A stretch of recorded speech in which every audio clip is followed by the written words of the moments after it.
We're back with another round of safety tips, this time for our drivers. Here are a few pointers to keep handy as you get around this busy season.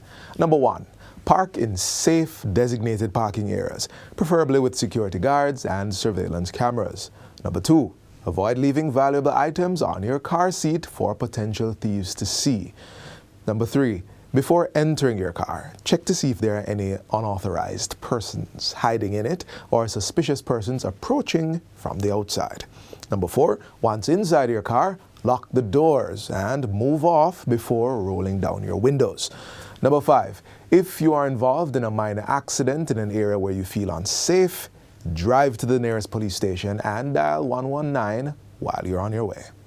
Do remember to use these tips as you travel during the holidays. We wish you and your family a safe and joyful holiday.